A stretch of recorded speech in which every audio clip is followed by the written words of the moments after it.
Hello and welcome to Trojan Talk. I'm your host, Aaron Taylor. Today we'll be talking about the latest entry in the Southern Circuit film series.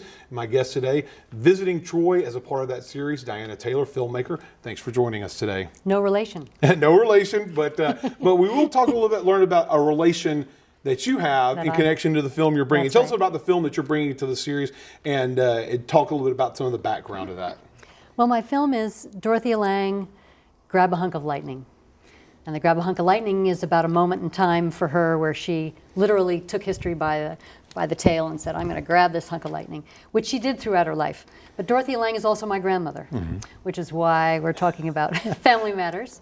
And she married my grandfather, Paul Schuster Taylor, who was an economist. Yeah. And now the film that you've brought here talks about your grandmother. Yes, it does. And for a lot of people out there, they may not recognize the name right away, but I guarantee you they recognize probably one of the most iconic images captured on film. Yes. Migrant Mother. Migrant was that Mother. the name Exactly of the right. name? But everyone knows it's the mother with her children on their shoulders in the kind of Depression era, film, black and white. But it's one of these that a lot of people, they see all the time and don't know the background and the history of it. Right. And that's where this film comes in. Yeah. So exactly that.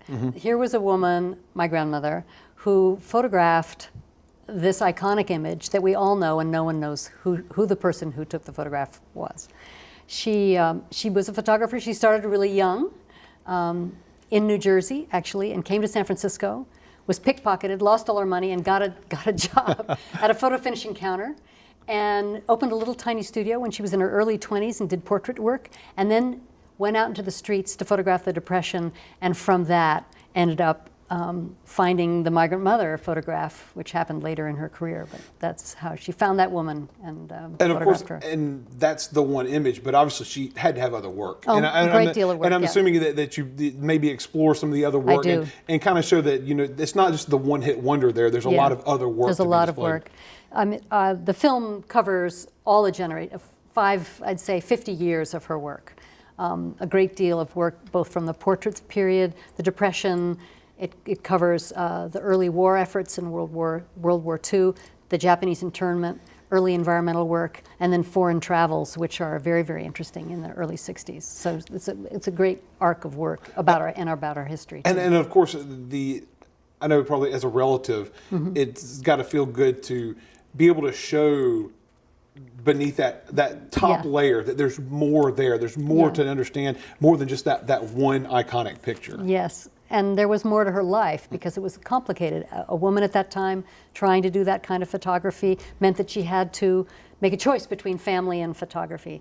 And my uncles and aunts took a beating from the fact that she often farmed the children out, and that was a very difficult thing for them. So there's this underlying pressure about the choices that she had to make as a woman at that time, and that's.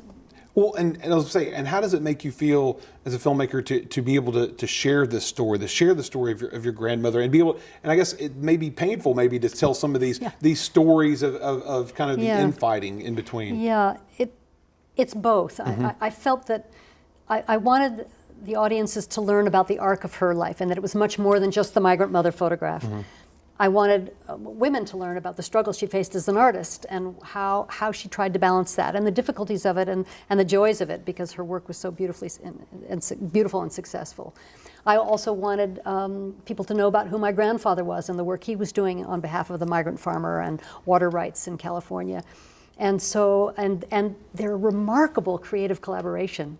It's rare that two people can get together and work side by side for that long and complement each other so beautifully. And it's a rare thing, and they really were able to do that, but at the expense of the kids. At the expense of the kids. Yeah. But now you get to share this film and show it to college-age students that are kind of learning about all sides of this. Yeah. So I'm excited about that. That's one of the things I'm most excited about when I show the film, is having university students, college-age kids see this film. A lot of the questions that are raised apply today, and a lot of the history we could easily repeat. And so it's interesting to look at American history from 1910 all the way through to 1965 and later, and then look at our own history and see what's changed and what hasn't changed. And so learn some history and learn a little bit about filmmaking in the process. Learn about filmmaking too. Well, welcome to Troy, and good luck with your presentation. And I'm sure that a lot of people are going to learn some new things about something that they may not have known anything about to begin with. Thank you for joining us today. Thanks so much. And thank you for joining us on today's edition of Trojan Talk.